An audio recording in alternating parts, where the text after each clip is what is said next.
Hello, RTT teachers.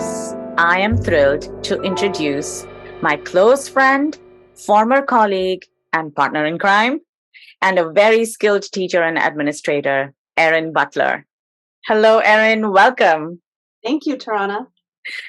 Erin and I studied in the same master's program for teaching English at the Middlebury Institute of International Studies here in the USA. We worked together in China and the USA for English language programs at the University of California in Riverside. We both acted as academic directors to design and implement various English language programs for academic and professional English. Erin is an international educator, instructional designer, trainer, and administrator who has developed and delivered high-quality intercultural learning experiences across the world to every age group, both in schools and universities. She has taught in countries like Japan, China, South Korea, Vietnam, and her home state of California. In public schools, Erin has taught English and social sciences to middle and high school students. In the US, for every state, we have a very rigorous and difficult licensing process for teaching in government or public schools, as we call them here. Erin has her credentials for ELT, as in English language teaching, social sciences, and college counseling. You'll be surprised to learn that we have to address English language skills even in the American school system. We have students who move here with their families from different parts of the world, and therefore, these children and their parents need to be integrated into the mainstream school system with strong English language skills.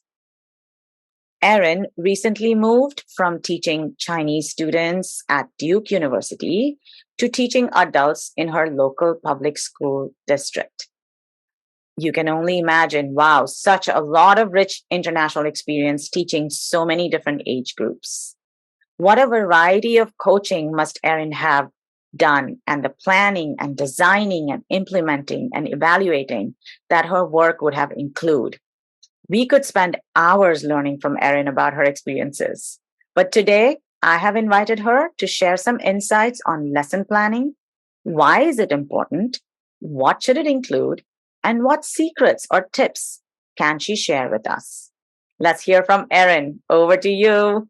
Oh, thank you, Tarana, for that wonderful introduction. And I just want to say hello to all the RTT teachers. It's my pleasure to be here today and talk a little bit about my experiences on lesson planning, which is one of my favorite topics. Oh, that's good to know, because we love to plan and be very organized. I think that's what makes teaching exciting when you're in the classroom, without any confusion and with a lot of clarity, right? So Here is my first question for you. Why is lesson planning important? I think fundamental to any type of teaching or learning is meeting needs. Yeah. And so in lesson planning, we always think about the needs of the institution, of course. So that's your school or your provincial or district level. But we also think about the needs of students and how can we intersect those two. And lesson planning really helps us to do that, I think.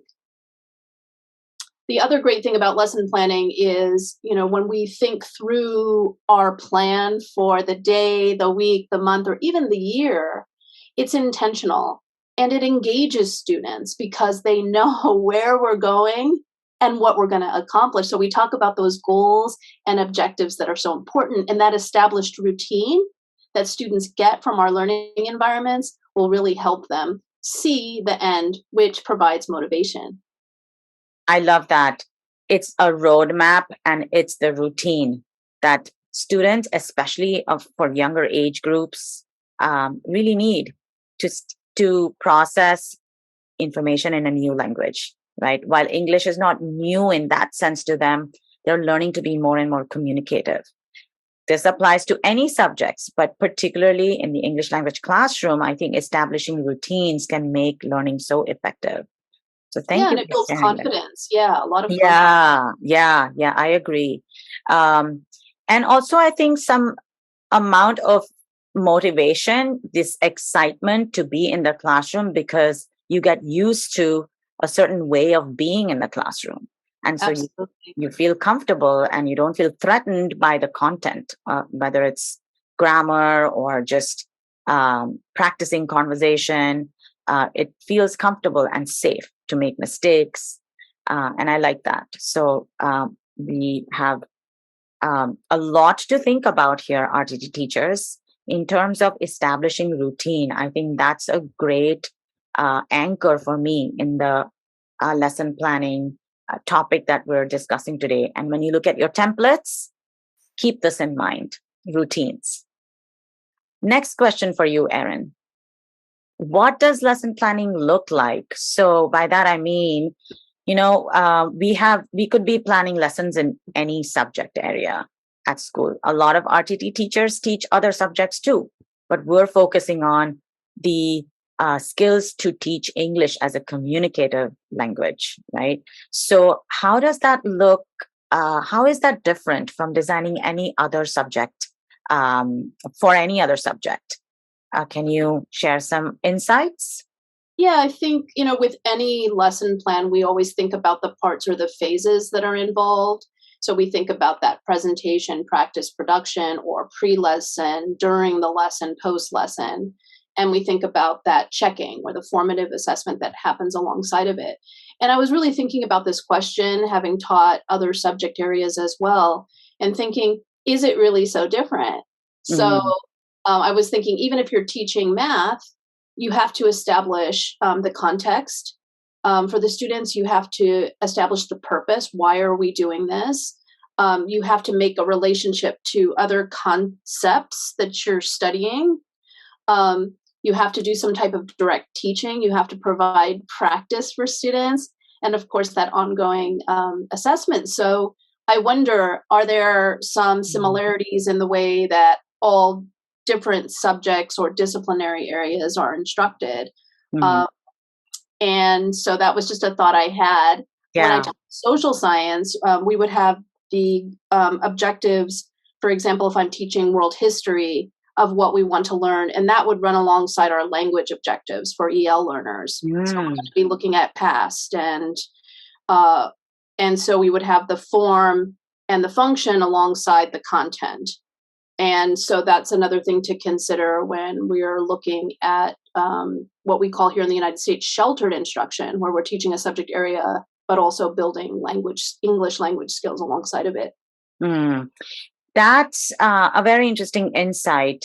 I think that RTT teachers we've talked together with them about bringing in materials, authentic materials, or familiar materials, whether that means from other subjects. And I love your point about teaching tenses through history, perhaps, or a historical piece. Um, that is, while we don't do it intentionally in the school system in India, I think that is a creative way of connecting and connecting students to their own subjects through English and also using it as authentic materials. So thank you for that. Yeah, and I think through lesson planning, we also think about how we're delivering. So the strategies that we're using and the methodology that we're using. So is it content based? Is it Mm, task based? mm, Um, and so when we think about the different ways that you can organize, even though we have that routine for the plan, we can mix it up. Uh, yes. and I think that that's really a key element of the lesson planning, is having in your pocket these different types of ways that you can deliver lessons. And if you know that scaffolding for yourself as a teacher, it's going to really help you to engage Yeah. with students. Yeah. And it's something that you build as a craft, right? The more you do, the more you try. But having this template that we're going to talk about with the teachers in our webinar is what is the beginning of that roadmap.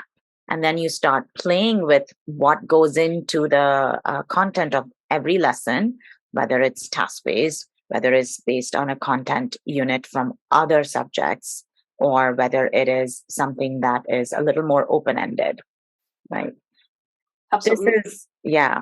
And so this is really wonderful. There are lots of tips already in how you're sharing the answers here. But do you have any other specific tips that the RTT teachers could benefit from as they really start looking at lesson planning in a fresh, new way?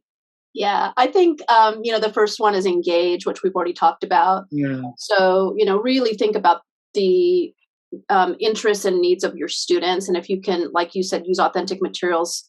Uh, for example, a video clip or music or popular culture, images, some news, or if you can create opportunities for them to build their own background into their own experiences into the content. Like if you write a dialogue, don't have them fill in the blank, so that the story can be completed in their own words with their own experiences, or they can solve the problem, leave the problem unsolved at the end. And there's role play, simulation, so all of those different strategies and activities to engage. Mm. I think another thing that I found really valuable, especially teaching large groups in public schools and working with different levels of students, is to plan for differentiated instruction. We know we're going to have different levels of students. That's a big challenge. So we'll have high, mid, low. And it's really good to consider what kind of activities can I put in my lesson plan. And I used to always write something called extend at the end of every lesson plan. And the extend would be, okay, if there is a group working ahead, like, I'm finished, teacher, now I want to go play, right? That's what we get, especially in the public schools. And it's like, no, do you see the extend? Like, what are you going to extend to do? Mm. Like we have readers that you can grab and do, or there's an interview sheet that you can grab and take with your friend and go practice. And so it's an opportunity for self-selected learning and to sort of fill in those gaps and also manage the classroom. So I think again, high low, having materials available, different levels of reading and activities, and then for those students who finish quickly, having access for them to choose something to do. Those are lifesavers, I feel like, in the large. Yeah, and less stressful on the teacher too. Absolutely, yeah. Yeah. It makes it fun too. Yeah. And I think it also creates so much autonomy for the students, right? They start owning the learning. They know if they finish early, they can go to the back of the classroom and grab a reading or do an interview with a partner, like you said, or maybe do something creative like draw or do something that's related to the subjects that, to the content that they have to finish. But whatever it is, right? Create a hangman game or whatever. So Yes. I love that extend tip. I think we need to do a separate video class just on that. All the ideas that you can Oh, extend, yes. I right? was thinking about student-centered because that's something that comes up all the time. You probably have studied it in your communicative language teaching practice. But I always think, oh, how can we turn it around on the students, even with low-level students? And so I was thinking, oh, I could have them do the warm-up. Yeah. I would Oh, give 2 or 3 students, like, this is our topic the next day. Can you come up with a question or a picture or a video clip? That's your homework. And I want you to come in and lead the first 5 or 10 minutes of class. So I think those types of things of changing that energy and putting it on the students can be really rewarding for teachers. Sometimes we try to take a little bit too much control. And we mm, also have to be reactive and also student-centered. So I love that. Diffusing the control and really making the students feel the ownership of their classroom. yeah. That's also a craft. It's a skill that we develop as we move to more communicative ways of teaching, right? And so thank you for that. So to summarize, we talked about creating many different ways of engaging students at different in different stages or skill levels within your standard or grade. You still have students who may have different levels of understanding or speeds of learning. So one thing that Erin mentioned is to create sort of a variety or a adaptability in your lesson to challenge these students in different ways, right? Differentiated instruction is how you named it. Also, using the extend section of the lesson plan for giving new activities that allow students to explore on their own, take more ownership of the learning, and then ultimately getting learners more and more involved and more responsible for creating learning moments in the classrooms themselves. So thank Yes, you. yes. These are great tips. And I think each one is a good topic of discussion Oh, yeah. individually. So I know it's not easy out there. RTT teachers, the reality of the classroom is often very stressful. And when we deal with mixed ability and large class sizes and constraints of our schedules, etc., parents, all of these constraints can really make it difficult for us because we think adding all of these elements into the classroom will be more challenging and more work. But in the long run, I think moving and shifting some of that energy towards students and making them responsible will really be a win-win situation for teachers and students. Thank you so much for your time and your insights, Erin. We hope to see you back again for our Oh yeah, anytime. future video casts. Anytime. It's my pleasure. Yeah. Thank you so much. You're welcome.